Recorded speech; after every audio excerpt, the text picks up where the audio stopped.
somos un cuerpo en Cristo.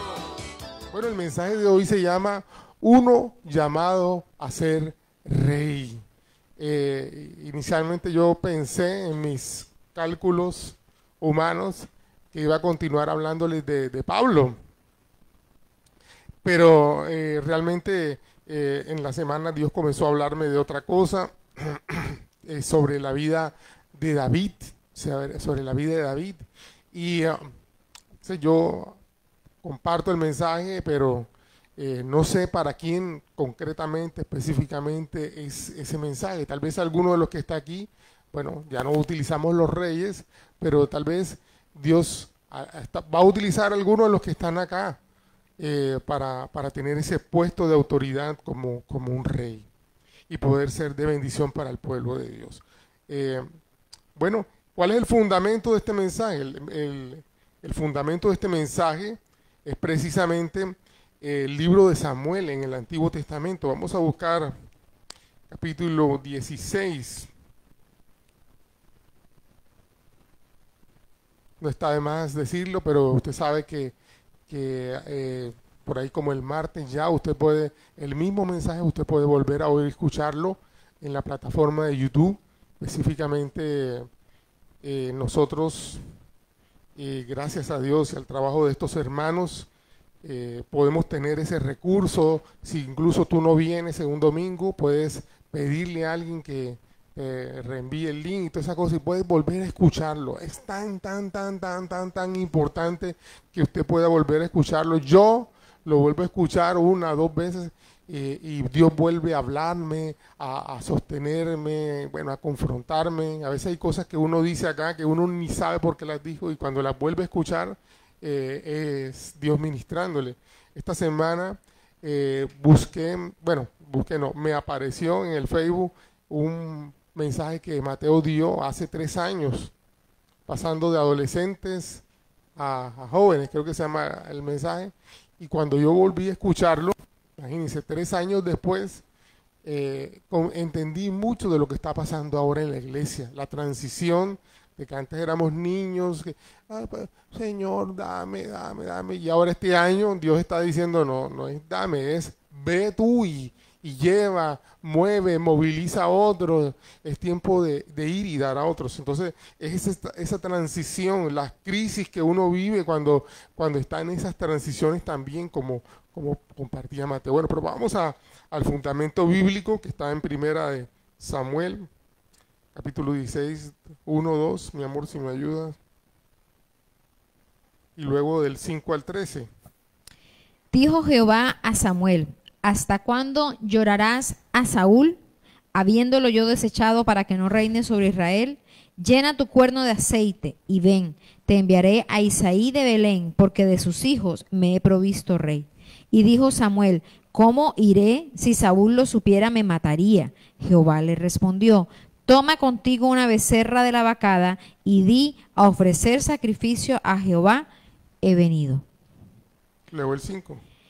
Él respondió: Si vengo a ofrecer sacrificio a Jehová, santificaos y venid conmigo al sacrificio. Y santificando él a Isaí y a sus hijos, los llamó al sacrificio. Y aconteció que cuando ellos vinieron, él vio a Eliab y dijo: De cierto, delante de Jehová está su ungido. Y Jehová respondió a Samuel: No mires a su parecer, ni a lo grande de su estatura, porque yo lo desecho. Porque Jehová no mira lo que mira el hombre, pero el hombre mira lo que está delante de sus ojos, pero Jehová mira el corazón. Entonces llamó Isaí a Abinadab y lo hizo pasar delante de Samuel, el cual dijo: Tampoco a este ha escogido Jehová. Hizo luego pasar Isaí a Sama, y él dijo: Tampoco a este ha elegido a Jehová. E hizo pasar Isaí 7 hijos suyos delante de Samuel. Pero Samuel dijo a Isaí: Jehová no ha elegido a estos. Entonces dijo Samuel a Isaí: ¿Son estos todos tus hijos? Y él respondió: Queda aún el menor que apacienta las ovejas. Y dijo Samuel a Isaí: Envía por él, porque no nos sentaremos a la mesa hasta que él venga aquí. Envió pues por él y le hizo entrar, y era rubio, hermoso de ojos y de buen parecer. Entonces Jehová dijo: Levántate y úngelo, porque este es. Y Samuel tomó el cuerno del aceite y lo ungió en medio de sus hermanos, y desde aquel día en adelante el Espíritu de Jehová vino sobre David. Se levantó luego Samuel y se volvió a Ramá. Y el capítulo 17, versículo 7 en adelante, dice: y ahora ve y dile a mi siervo David, esto ha declarado el Señor de los ejércitos celestiales. Te saqué de cuidar ovejas de los pastos y te elegí para que fueras el líder de mi pueblo Israel. He estado contigo donde quiera que has ido y destruí a todos tus enemigos frente a tus propios ojos. Ahora haré de tu nombre que sean tan famosos como el de los grandes que han vivido en la tierra. Y le daré una patria a mi pueblo Israel, y lo estableceré en un lugar seguro donde nunca será molestado. Las naciones malvadas no lo oprimirán, como lo hicieron en el pasado, cuando designé jueces para que gobernaran a mi pueblo Israel, y derrotaré a todos sus enemigos. Además, yo declaro que el Señor construirá una casa para ti, una dinastía de reyes, pues cuando mueras y te reúnas con tus antepasados, levantaré a uno de tus descendientes, a uno de tus hijos, y fortaleceré su reino. Él es quien edificará una casa, un templo para mí, y afirmaré su trono para siempre. Yo seré su padre y él será mi hijo, y nunca le retiraré mi favor, como lo retiré de quien reinó antes de ti. Bueno, voy a dejarlo hasta ahí. Como para hablar del contexto, usted sabe, esto se encuentra en un libro del Antiguo Testamento, el libro o el relato del profeta Samuel. Ahora, Samuel fue el último de los jueces de Israel. Los jueces fueron, usted sabe, el pueblo de Israel sale de la tierra prometida y Dios le da o levanta a unos jueces que eran los que ayudaban al pueblo o las tribus a que enfrentaran las luchas que tenían con otros pueblos. A la luz de que este pueblo estaba solito ahí en el desierto, muchos enemigos y dijeron, bueno, vamos a atacar los que son débiles. Y entonces Dios levantaba a estos jueces, tal vez el más famoso es Sansón, para defender el pueblo de Israel. Y el último de los grandes jueces fue precisamente Samuel. Y Dios le habló a Samuel que ungiría a un rey. ¿Y por qué el rey? Porque el pueblo de Israel estaba pidiendo un rey como lo tenían las otras naciones. Y el Señor le advirtió, mira, si te nombran un rey, va a pedir impuestos, va a abusar de esta manera, va a hacer esto. Pero si el pueblo es lo que quiere, dales un rey. Y ese rey fue Saúl. Ese rey fue Saúl. Y, o sea, Dios ungió o llamó a Samuel a que ungiera. ¿Qué es ungir? De pronto para los que no saben. Ungir es coger aceite y ponerle o echarle. Nosotros cuando ungimos a alguien le ponemos un poquito de aceite en cualquier parte del cuerpo, en la frente, en la cabeza.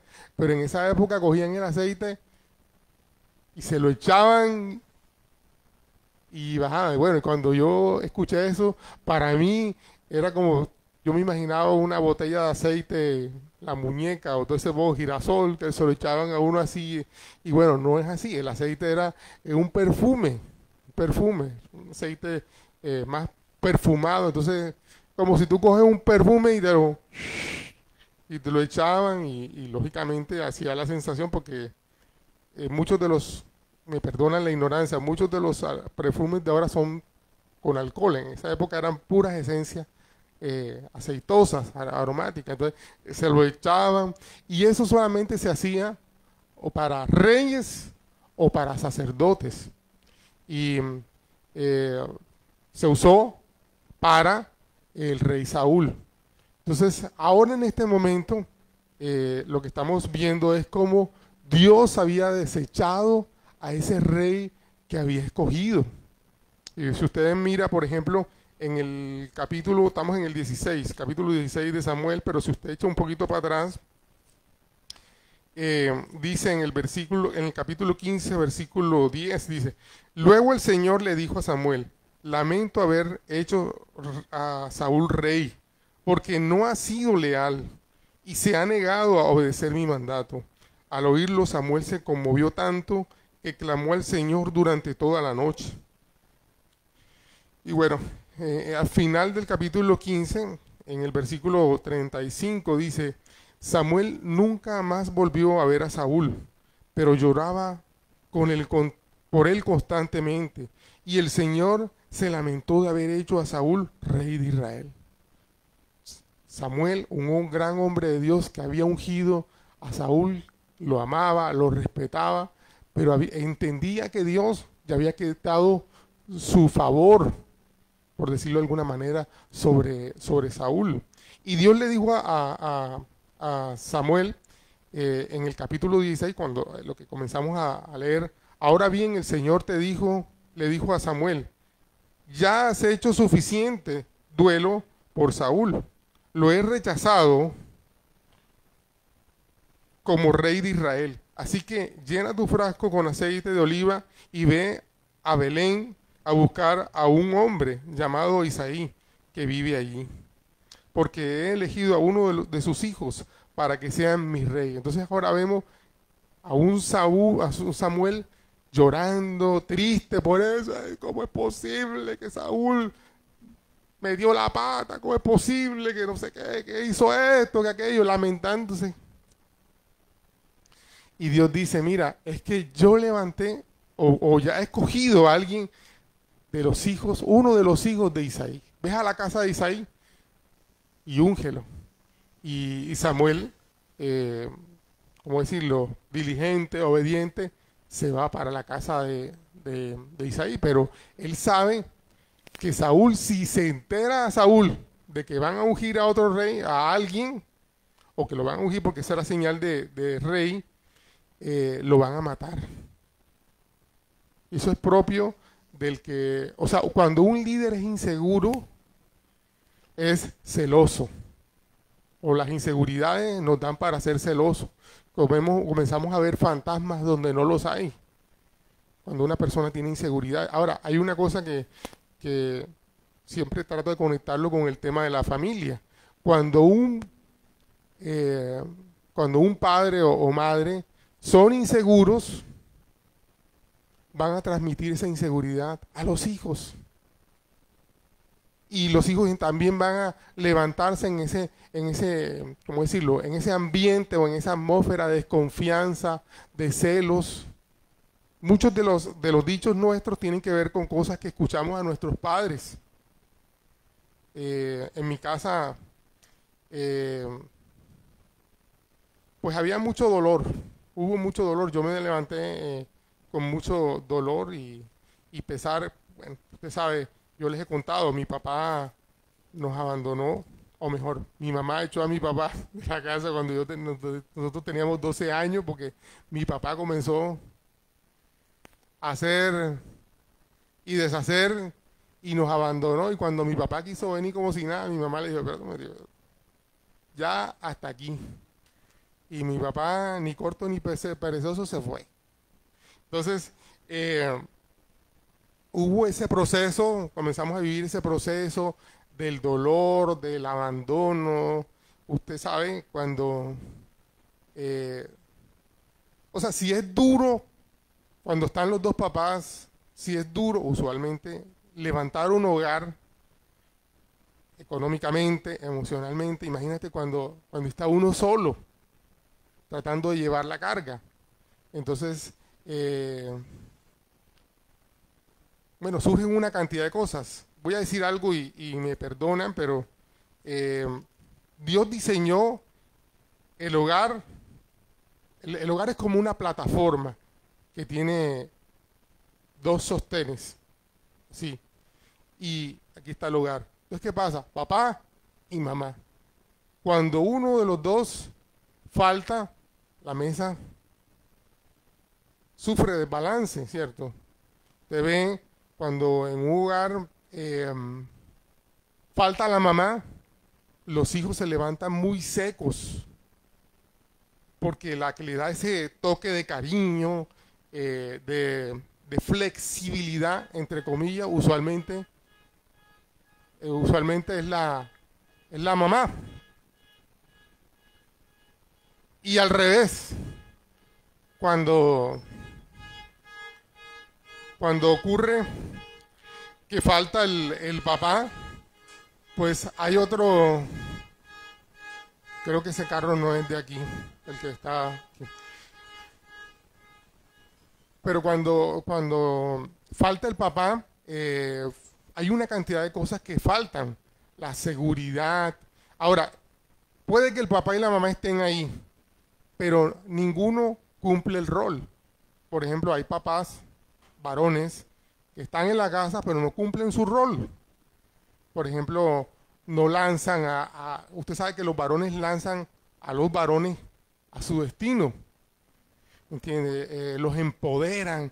Hijo, tú puedes, tú eres valiente, tú eres no sé qué cosa. Y hay hombres que están ahí y no lo hacen. No lo hacen.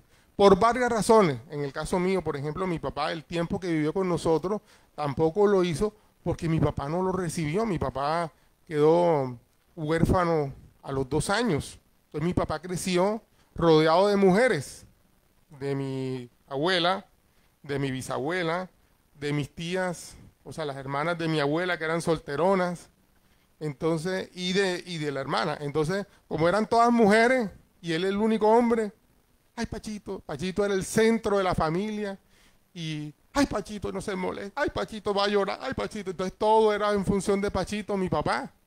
Y mi papá creció creyendo que el mundo giraba alrededor de él. Y eso lo entendí cuando decía, mi papá, ¿por qué no puede pensar en nosotros? Es que mi papá se levantó en ese medio. Así fue criado. Entonces, mi papá no supo hacerlo. Mi papá no supo lanzarnos, empoderarnos. En alguna época en que cuando nosotros vivíamos, mi papá, como le faltó su papá, él creía que ser papá era proveer. Entonces mi papá, nosotros tuvimos épocas muy económicamente muy pudientes y mi papá le decía a mi mamá, Tarsila, por ejemplo, cuando yo jugué béisbol, cómprale la manilla que Pachito quiere. Entonces yo tenía las manillas más finas, las no sé qué cosas, como yo las quería. Cómprale los spikes que él quiere, cómprale el bate. Cuando comencé a jugar baloncesto, cómprale el balón que él quiere. O sea, mi papá, el tema de la provisión, ese era su tema. Cuando jugué tenis también, cómprele la no sé qué, Pero yo anhelaba era que mi papá, o sea, ¿cómo empodera un hombre a sus hijos? No es, allá te va la plata, no. Uno va con los hijos. Uno va con los hijos. Entonces uno, que es, me perdonen, pero es lo que he tratado de hacer en mi vida con mis hijos. Yo voy con ellos a comprar, bueno, cuando jugaban fútbol, a comprarles los guayos, yo los llevaba a que ellos los escogieran, pero yo estaba ahí y los aconsejaba. Cuando ellos jugaron fútbol, yo les he contado, el papá que más gritaba era yo, ¿entiendes? Y cuando comenzaron a darle con el taekwondo, que a mí no me gustaba el taekwondo, o que no me gusta el taekwondo, porque yo nunca practiqué nada de eso, pero fue lo que ellos escogieron. Entonces estaba ahí para apoyarlos, para gritar, vamos Mateo, vamos Juan, vamos, tú puedes, no sé qué. Y que ellos pudieran ser lanzados y ser empoderados en lo que ellos escogieron. Ese es el rol del papá, del varón, ¿cierto? Entonces, mi papá no lo tuvo, no lo supo hacer conmigo, ese fue un gran vacío para mí y por eso muchas de mis inseguridades, todavía hoy en día hay inseguridades que yo tengo que yo a veces me doy cuenta, me faltó como que todavía el empujón y eso. La Biblia dice que aunque padre o madre me abandonaren, con todo Jehová me recogerá. Y la traducción literal es, aunque padre o madre me fallare, con todo Jehová no me fallará. Entonces, porque todos los papás fallamos. Entonces nos lleva a conocer al verdadero Padre. Y eso ha sido mi vida como cristiano, conocerlo a Él como Padre, que me ha provisto, que me ha ayudado. Yo siempre he contado la escena de cuando me casé. estábamos cerca de la luna de casarnos no sé si usted sabe, pero cuando hay una pareja que se va a casar, hay unos gastos que sufraga el papá de la novia o la familia de la novia, y hay otros gastos que sufraga la familia del novio. Y la familia del novio son los que proveen la luna de miel y esas cosas. Y yo en esa época, yo les he contado, a mí me iba muy bien en el ejercicio profesional, pero en esos días se me apretaron las cosas y yo dije, Dios mío, esa plata no ha salido y no me han pagado esos honorarios. Y yo comenzaba a orar y mi última oración fue, Señor, yo no tengo papá que provea lo que yo necesito para el matrimonio, pero tú eres mi papá. Y efectivamente, yo les he contado, era una plata que me debían, ya lo había ganado el caso, todos los honorarios estaban ahí en el juzgado, pero no me la soltaban. Y el tema fue que yo estaba orando, llegué a la iglesia y me senté así como en la primera fila y se me acercó una hermana de la iglesia y me dijo, ay Pachito, yo no sé qué regalarte, pero bueno, ella era la gerente del hotel Barlovento. Yo no sé qué regalarte, pero bueno, yo te voy a regalar la primera noche en el Hotel Barlovento. ¿Tú qué dices? Señor, gracias. Yo le declaro a mi hermana, gracias. Usted no sabe lo que eso significa para mí. Okay. Y yo, Señor, mientras yo estaba dándole las gracias, apareció otra hermana, que era la gerente de ventas de Camerón. Me dijo, ay Pacho, también hemos estado orando, yo no sé qué darte, pero bueno, te vamos a regalar la luna de miel, 3 noches, 4 días en el Rodadero, en el de Camerón. Yo, gloria a Dios, Señor. Y cuando yo miré todo eso, entendí que mi padre había provisto lo que yo necesitaba. ¿Me entiendes? Y todo esto para decir el rol, la oportunidad que Dios, el protagonismo que Dios como Padre siempre ha tenido en mi vida. Aunque mi padre y mi madre faltaren, con todo Jehová me recogió, no me ha fallado y ha estado ahí. En muchas cosas, podría contarle muchas cosas, pero el tema aquí es que Isaí, el padre de David, tenía que lanzar al destino a sus hijos y ya lo estaba haciendo. Él lo estaba haciendo a su manera. No se menciona a la mamá de Isaí y no porque no fuera importante. Bueno, estaba estudiando algunas cosas y bueno, eso tiene su razón de ser. Pero estaba Isaí ahí empoderando a sus hijos varones en lo que sería su destino. Y cuando viene el llamado de Dios, hay una crisis nacional porque el gran hombre que Dios había levantado para proteger a Israel, que era Saúl, estaba fallando. Entonces Dios dice, voy a levantar a alguien conforme a mi corazón. Voy a levantar a alguien que realmente va a liderar esta nación como debe liderarla. Ves a la casa de Isaí. En la casa de Isaí estaba ese hombre que Dios iba a liderar, que iba a reinar, que iba a ser el segundo rey de Israel. Entonces, llega Saúl a esa casa, pero ¿quién era David? David era, yo les he dicho, el hijo de Isaí, era el menor de 8 hermanos. David significa bien amado, muy amado. Bueno, ahora me encontré por ahí una traducción que dice, un comentario bíblico que dice que el de las dudas. O sea, como que era el último ahí, como que fue un gol. Yo no sé si a alguno le ha pasado de que no estaban esperando un hijo y de pronto llega y yo no sé cómo llegó. Pero resulta que que no se sabe cómo llegó, ese que no se sabe cuál va a ser su futuro ni su destino, en Dios tiene propósito. Dios tenía un gran propósito con ese que todos los demás rechazaron. Ustedes saben, ya les he dicho, fue el segundo rey de Israel. Por ser el menor, se ocupaba de cuidar el rebaño de su padre y desde ahí fue llamado. Segunda, bueno, no me acuerdo, sí, creo que segunda de Samuel, capítulo 7, versículo 8, dice: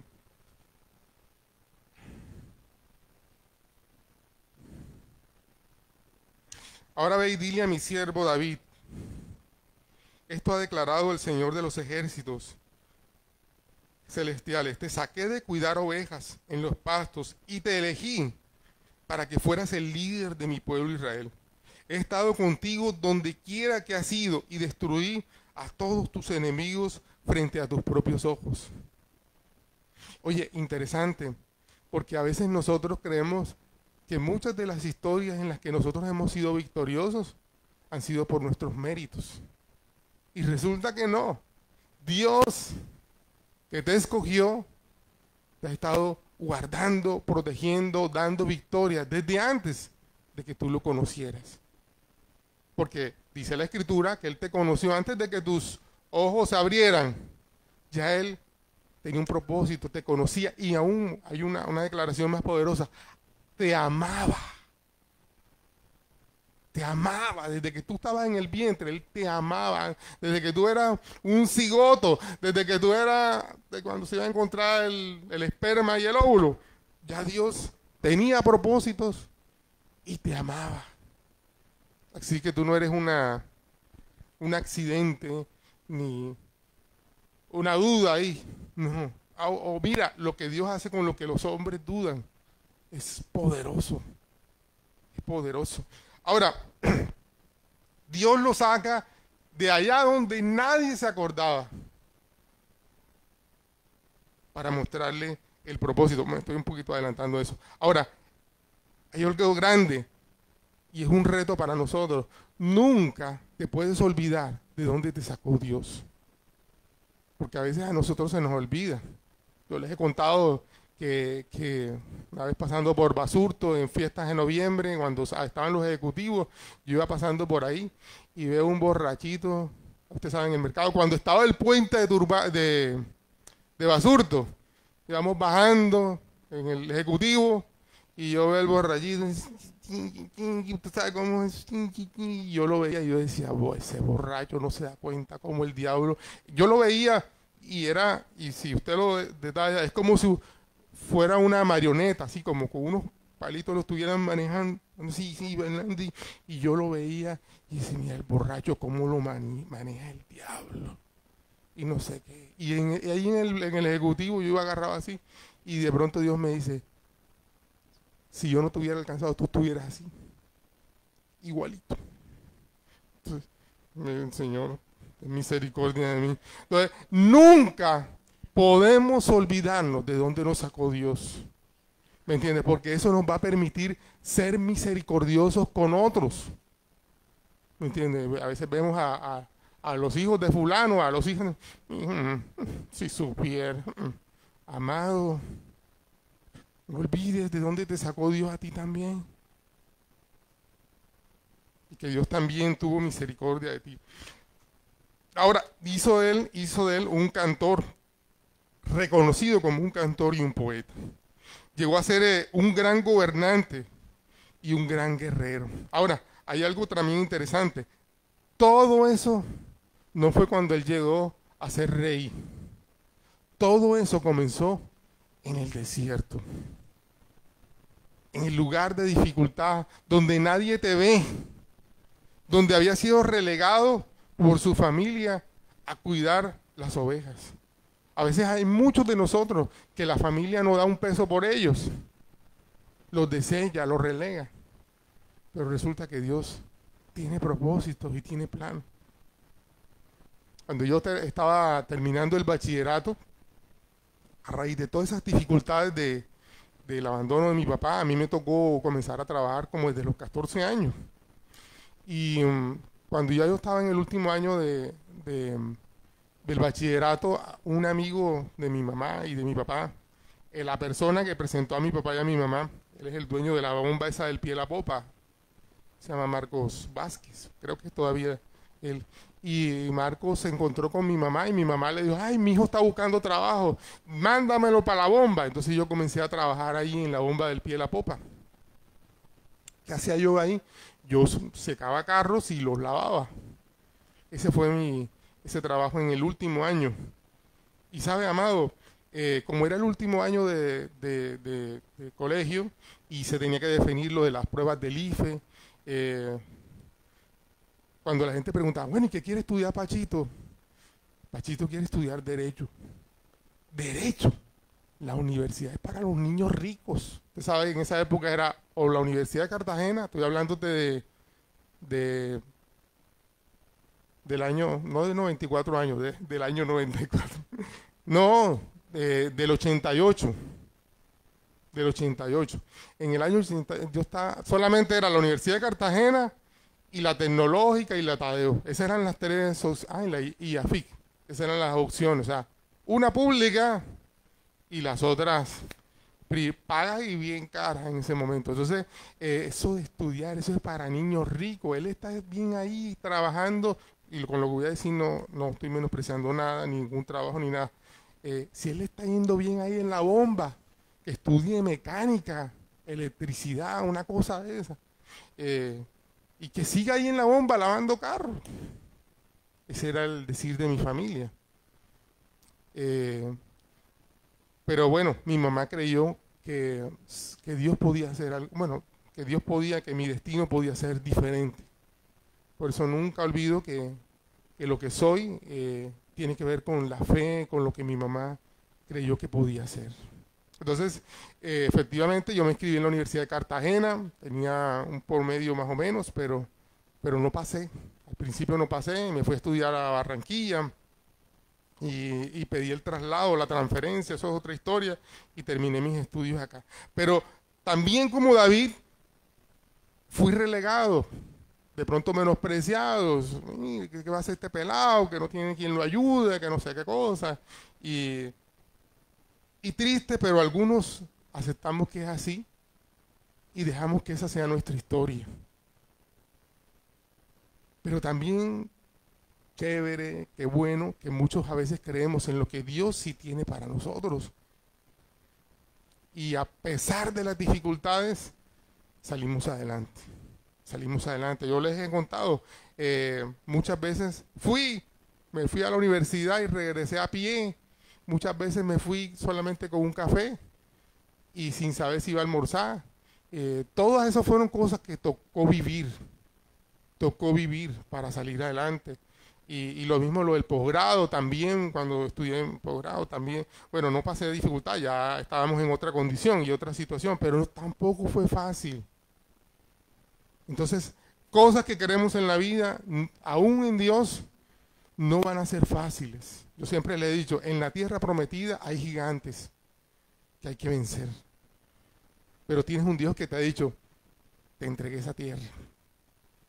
Tienes el poder, tienes la autoridad. Y este muchachito que se levantó relegado, imagínate, el papá cuando pensaron en sus hijos ni se acordaba que tenía uno que se llamaba David y que estaba por allá con las ovejas. Pero Dios dirigiendo a Samuel dijo, pero los primeros eran guerreros, fuertes, bien presentados, tenían todas las condiciones para ser rey. Pero recuerda lo que dice ahí, no juzgues por su apariencia o por su estatura, porque yo los he rechazado. El Señor no ve las cosas de la manera que tú las ves. La gente juzga por las apariencias, pero el Señor mira el corazón. Entonces, los otros muy fuertes, grandes, guerreros, incluso usted sabe, el capítulo siguiente habla del tema de Goliat, y los hermanos mayores de David estaban allá al frente. Ellos eran como que los que tenían las condiciones, pero Dios no mira las apariencias, Dios mira el corazón, el corazón. Y yo te voy a decir algo, en mi caso, yo quería salir adelante, no era porque, bueno, Dios me va a abrir puertas, porque Dios va a hacer cosas, no, yo quiero salir adelante porque hay poco de gente que yo tengo que pisotear y demostrarle que yo sí soy, que yo sí puedo. Y eso fue lo que me movió hasta que conocí a Cristo. Cuando conocí a Cristo, el Señor me dijo, mira, sírveles. Te he hecho un profesional para que le sirvas a otros. Entonces, bueno, las cosas cambiaron, pero las motivaciones fueron, porque estaba en el dolor, el rechazo, el menosprecio que por muchos tiempos recibí. Pero que Dios vino a sanar y a enderezar en mi vida. Ok, entonces, allí en el desierto, luchando con todas estas cosas, con el rechazo, con que el papá ni se acordó de él, con todas esas cosas, le tocaba defender lo más parecido a él, las ovejas, de lobos, de osos, bueno, no me acuerdo si dice lobo, pero sí sé que dice osos, leones, de todos esos personajes. Él aprendió con la honda y con el cayado, con la vara, a defender el rebaño. Más adelante lo dice en el capítulo 17, cuando le preguntan, entonces él dice, pero David insistió, he estado cuidando las ovejas y las cabras de mi padre. Cuando un león o un oso viene a robar un cordero del rebaño, yo lo persigo con un palo y rescato el cordero de su boca. Y si el animal me ataca, lo tomo de la quijada y le rompo, lo golpeo hasta matarlo. Y lo he hecho con leones y con osos, y lo haré también con este filisteo pagano, porque ha desafiado a los ejércitos del Dios viviente. Eso más adelante. Pero, ¿dónde adquirió la destreza para lanzar la onda, para todas esas cosas? En el desierto, cuando nadie se acordaba de él. Cuando ni él sabía qué estaba haciendo en el desierto. Cuando su vida no tenía propósito ni sentido. Cuando solamente estaba cumpliendo lo que le mandaron a hacer. Tal vez eso está pasando con tu vida. Tal vez tú no sabes ni para dónde vas, no sabes ni qué estás haciendo. Pero lo que yo sí te puedo decir es que ahí en medio de ese desierto Dios está formándote. Está enseñándote a luchar contra leones, contra osos, contra dificultades que tienen cualquier nombre. Porque Dios tiene un propósito y un plan con tu vida. Allí aprendió a cantar a su Dios. En medio del desierto, en medio de las dificultades. Hay muchos de los salmos, él es el autor de muchos de los salmos. Narra las luchas. Cuando se sintió solo, cuando se sintió abatido, cuando se sintió traicionado por su familia, por sus amigos. Si usted los salmos, ahí va a encontrar cómo él narra todo eso. Ay, ¿cómo es posible que alguien traicione a su propia familia? Sí lo hay. Y la Biblia no lo esconde. Muestra cómo este hombre fue traicionado y todo eso. Pero en medio de todas esas cosas Dios estaba entrenándolo. Ahora, eso nunca dejó, eso no echó a un lado ni opacó que era un adorador. En medio de todas esas cosas, sus ojos puestos en el Señor, su amor, acuérdate, su nombre es amado, bien amado. Amaba a Dios. Quise de pronto traerles una enseñanza, pero bueno, Dios no me dio el aval para eso. Pero todos los nombres de los hermanos de David, que tienen significado, usted sabe, todos los nombres tienen significado y sobre todo en el sentido bíblico. Y cuando uno comienza a escudriñar el nombre, el sentido de cada uno de ellos, va a encontrar por qué Dios desechó a los demás. Porque Dios no busca talentos, no busca destrezas, sino que Dios buscaba a alguien que lo amara con ese corazón. Y eso era David, alguien que sabía amar a su Dios. Y por eso fue escogido en medio de sus hermanos. Ahora, ahí en el versículo 14, bueno, más adelante muestran a David cantando y cómo el poder de su alabanza a Dios traía paz al rey Saúl. Bueno, esa es otra historia, pero cómo toda esa destreza comienza a enfocarla para adorar al Señor. Cómo toda esa destreza comienza a relatar lo que Dios hacía con su vida, lo que Dios hacía con él. Y eso fue su gran soporte, su comunión con Dios, lo que lo ayudó a soportar todo ese recorrido en su vida. Amado, cuando no sepas qué hacer, alaba al Señor. Cuando tengas dificultades, alaba al Señor. Y cuando estés victorioso, cuando veas la mano de Dios obrando, alaba al Señor. Siempre alaba al Señor. Y eso lo podemos ver en la historia de David. No me voy a meter mucho en eso. Él ungido entre sus hermanos. Ungir sería algo peligroso con un rey celoso e inseguro. Yo les contaba eso. Dios guió a Samuel, a los hijos de Isaí. Otros eran los llamados por orden. Usted sabe, el mayor tenía la prioridad. Eliab, Abinadab, Sama, Natanael, Radai, Osén, Eliud, cada uno de ellos tenía prioridad. Pero Dios escogió al menor de todos ellos. Ahora, aún en la perspectiva de David, nunca pensó que Dios iba a llamarlo a grandes cosas. Para él, cada etapa de su vida fue una muestra del amor y de la misericordia. Ahora, no es el primero entre muchos hermanos no es el primero que sufre envidias de sus hermanos, menosprecios de sus hermanos. Y cuando la gente se entera de lo que Dios está haciendo con uno, surgen todas esas cosas. Eso sucede.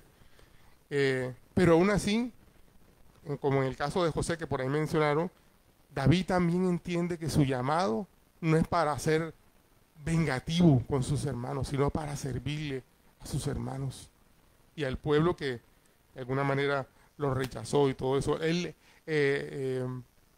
David también fue usado. En la historia de Goliat, a él lo usaron, como dicen por ahí, como carne de cañón. Lo mandaron adelante para que Goliat se entretuviera y ellos caer. Tenían una estrategia y iban a rodear a los filisteos. Lo que nadie contaba era que ese muchachito iba a derrotar a Goliat. Eso se salió de las cuentas de todo el mundo. Y así sucede con lo que Dios quiere hacer contigo. Aunque otros te menosprecien, aunque otros no te valoren, Dios puede usarte para grandes cosas. Para grandes cosas. ¿Cuántos dicen amén? Amén. Bueno, y ya entrando al final, tenía un gran llamado y eso implica un gran camino. A veces todos creemos que porque Dios nos llamó o que porque yo sentí algo, ya de la noche a la mañana, ya eso se va a dar. Ay, yo le pedí a Dios, ay, yo le no sé qué cosa, y yo sé que mañana a veces el cumplimiento de una palabra o de una promesa puede durar años, pero lo que sí es cierto es que Dios cumplirá lo que prometió. Amén. Dios no ha prometido que el recorrido va a ser fácil. En ese recorrido, hasta cuando Él llegó a ser rey, en estos días estaba escuchando un podcast, una cosa de esa, ¿me entiende? Del pastor Harold, y él decía que durante de 12 a 15 años Saúl persiguió a David tratando de matarlo. O sea, porque a veces uno le lee y cree que eso pasó enseguida.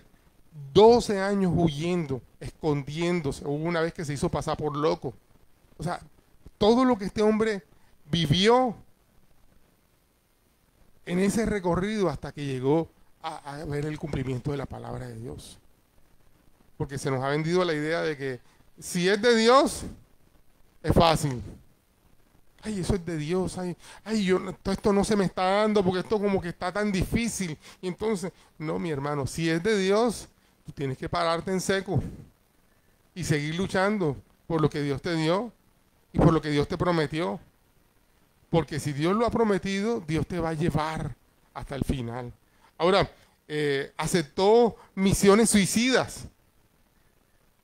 Saúl lo mandó a hacer cosas que él creía que David iba a morir. Y resulta que David regresaba victorioso y por ahí también entonces comenzó a acuñarse una canción que lo único que hizo fue animar los celos de Saúl. Entonces, a veces la gente, queriendo reconocer lo que tú haces, va a despertar más envidia. alrededor tuyo. Oye, no me digas nada porque eso hace peor. O sea, quédate y enfócate en lo que Dios está haciendo contigo. Ahora,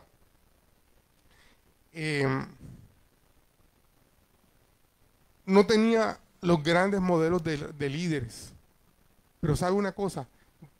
David tenía grandes asesores que escuchaban la voz de Dios. Él escuchó por un tiempo a Samuel y después a Natán, otro profeta, que lo confrontaron, que a veces le decían cosas que no les agradaban mucho. Pero él seguía persistiendo en que Dios, en no agradar a los hombres, porque ese fue el gran problema de Saúl. Saúl quería agradar a los hombres, quedar bien con todo el mundo. Pero David quería quedar bien, era con Dios. Eso va a pasar en nuestras decisiones, en las luchas, ¿me entiendes? Y en ese sentido, mucha gente lo menospreciará a uno. Sigue creyendo que así vas a llegar, sigue creyendo que así vas a hacer plata, sigue creyendo que... No, yo quiero agradar al Señor. Y Dios, lo que ha puesto en tus manos, lo prosperará. Si tú eres fiel con lo que Él te ha dicho. No, pero eso no, nadie lo ha hecho así. No importa si nadie lo ha hecho así. Solo basta que Dios te haya dicho que te va a acompañar. Que este es el llamado para tu vida, para que veas la bendición. Ahora, la bendición no siempre va a ser que todo el mundo te va a aplaudir. La bendición es que tu Padre Celestial va a decir, ese es mi hijo amado, en quien tengo complacencia, en lo que voy haciendo y voy levantando. Ahora, levantó también un equipo. Más adelante él cuenta que la gente que Dios le dio a él, que lo rodeó, eran los endeudados, los deprimidos. Toda la gente que tenía problemas fue la gente que buscó a David y de la que él se rodeó y los ayudó a levantar su liderazgo. Porque a veces nosotros queremos es que llegue al lado de nosotros gente victoriosa o de buen nombre o que tiene todos los problemas resueltos, ¿cierto? Pero en Dios no sucede así. A veces Dios te va a dar a alguien que otro ha menospreciado. Lo va a poner al lado tuyo para que sea tu coequipero, para que sea una persona que te ayude. Y entonces tú no puedes hacer lo mismo de, mira este que me va a ayudar, ¿quién me va a ayudar con este al lado? Resulta que tal vez Dios va a utilizarlo para grandes cosas, para ayudarte a cumplir el propósito. Ahora, el llamado y la intimidad con Dios lo sostuvo siempre en las dificultades. Yo quiero terminar este mensaje volviendo a leer, porque yo sé que usted lo conoce, el Salmo 23. Salmo 23 dice...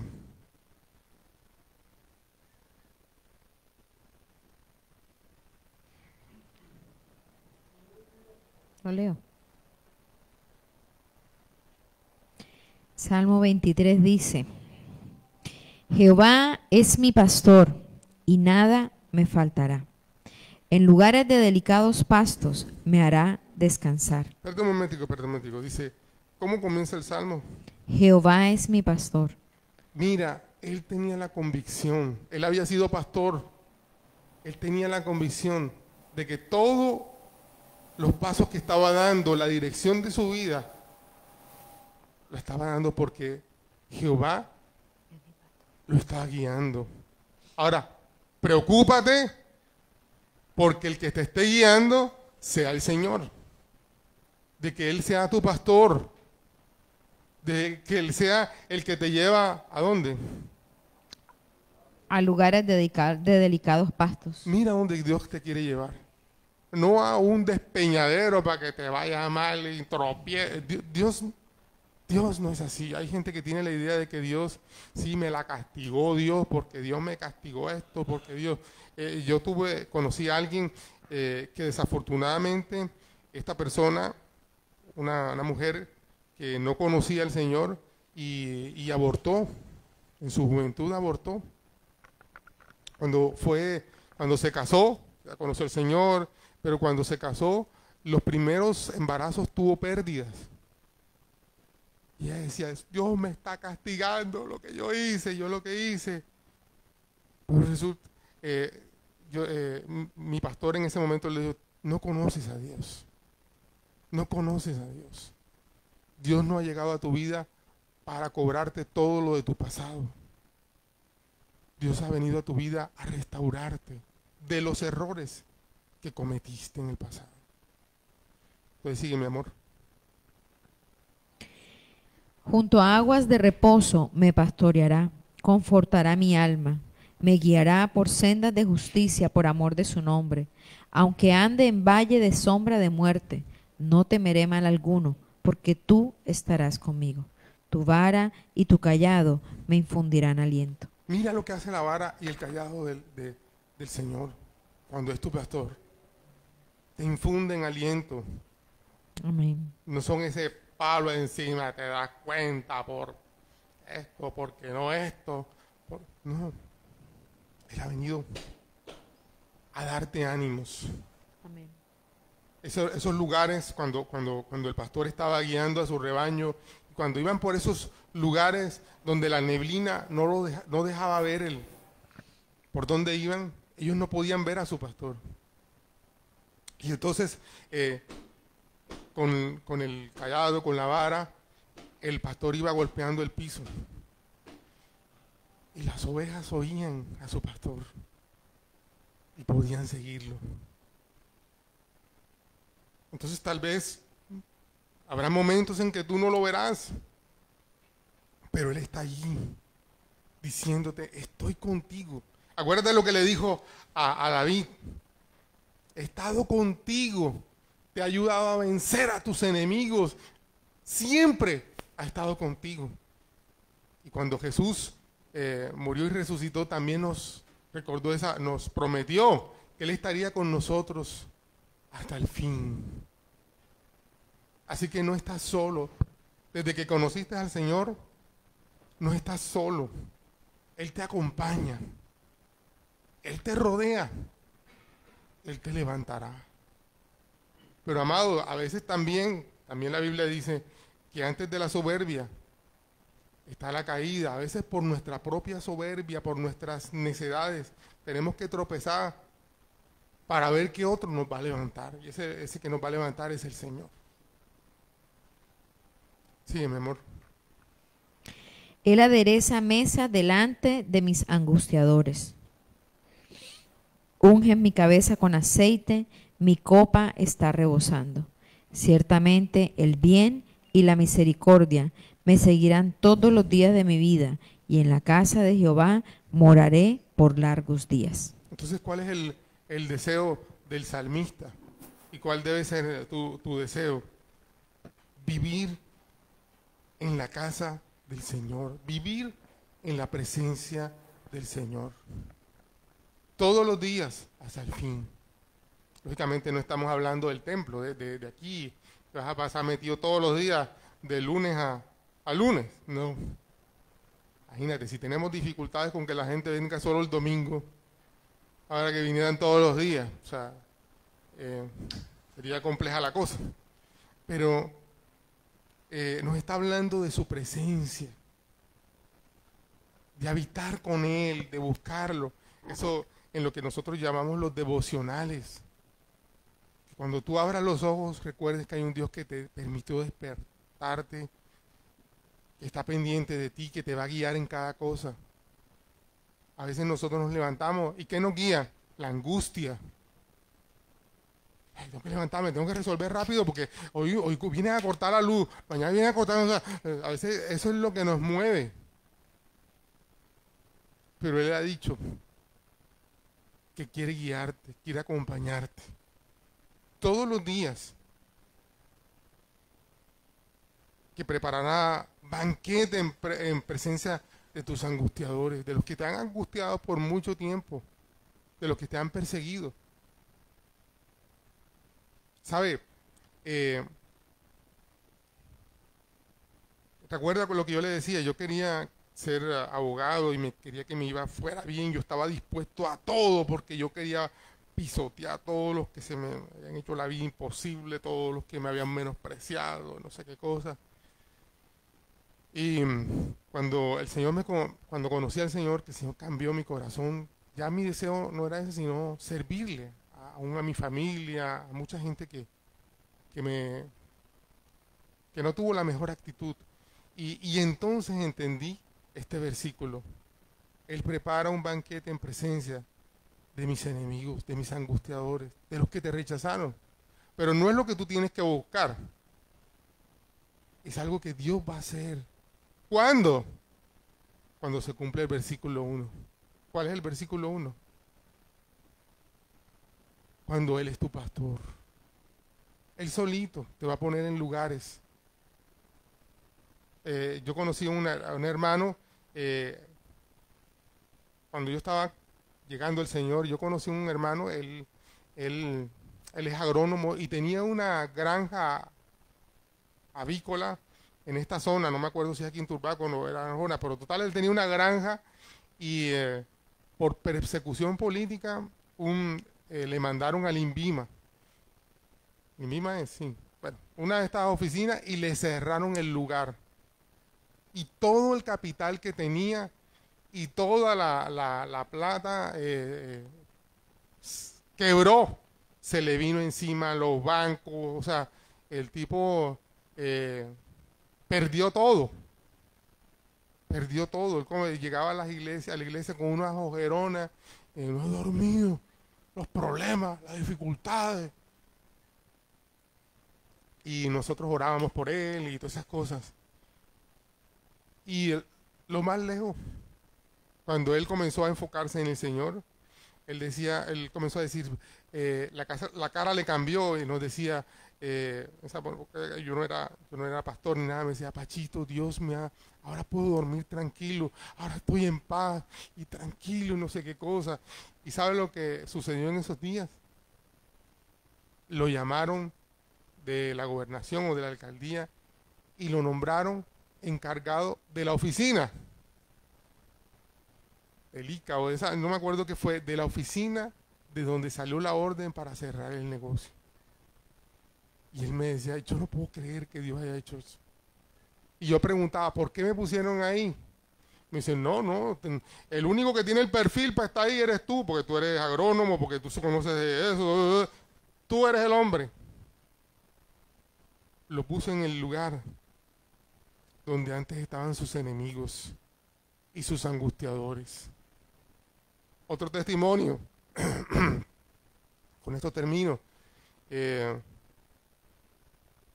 Hay un hermano el testimonio de él es que él llegó a la iglesia porque él se iba a suicidar, y cuando se iba a suicidar, eso fue en Bogotá, él encontró había una valla en Bogotá que decía, Dios puede hacerlo de nuevo.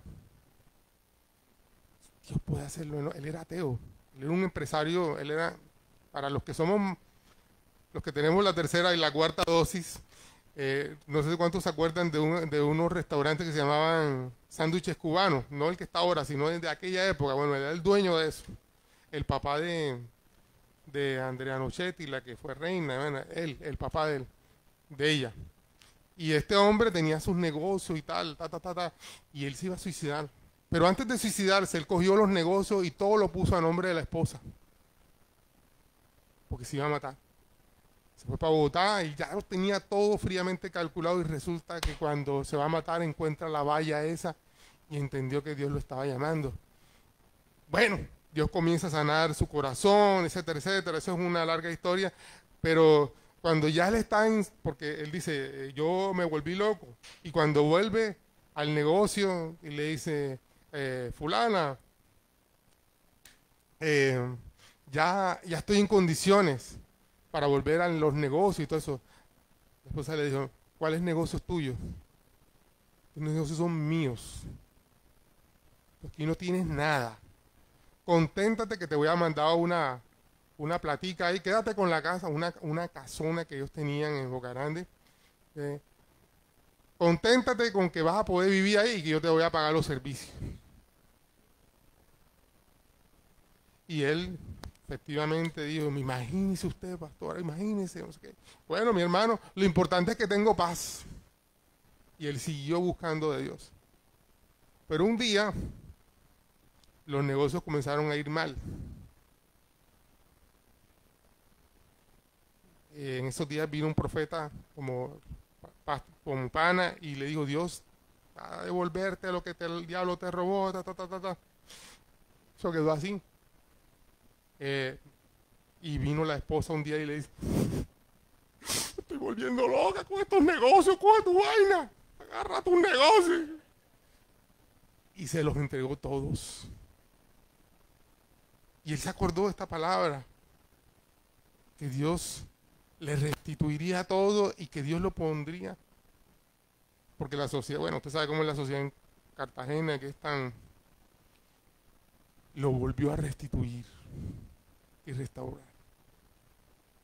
Son casos reales, cercanos, que dicen que Dios, aunque muchos te hayan menospreciado, Dios puede levantarte para grandes cosas. ¿Qué vas a hacer con lo que Dios te habló hoy? ¿Vas a seguir cargando con todo ese poco de amargura? Sí, porque es que me rechazaron, porque es que no sé qué cosa, porque es que nunca me han valorado. ¿O te vas a levantar a creer lo que Dios dice de ti? ¿Qué vas a hacer con lo que Dios te ha hablado hoy? Quiero decirte algo, amado. Los dones pequeños, simples,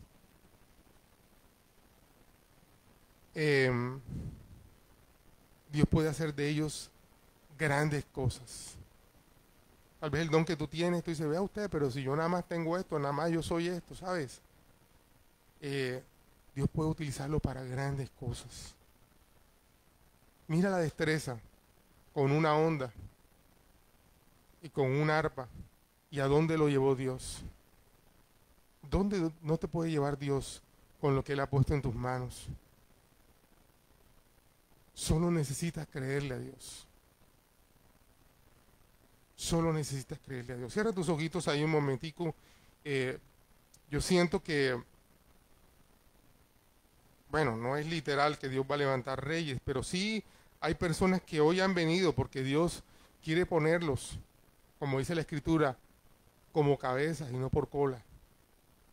Pero para que pueda suceder eso, mira, todo lo que tienes que aprender que pasa y que es posible en la vida de alguien que está en el hueco de la mano de Dios. Padre, que podamos aferrarnos a ti, Señor.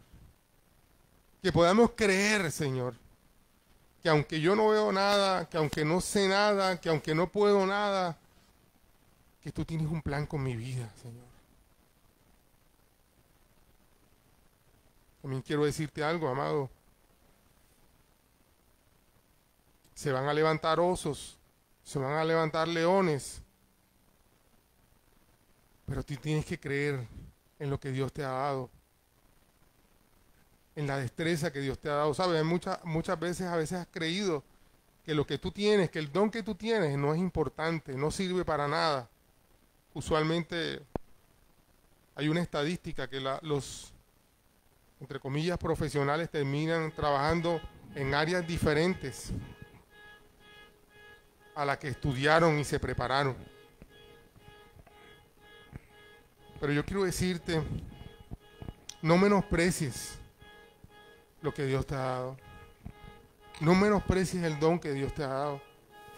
Si has estudiado una carrera, no menosprecies la carrera que Dios te ha dado. Si tienes una destreza X, valórala. Descubre por qué Dios te la regaló. Descubre cómo puedes servir a otros con lo que Dios puso en tus manos.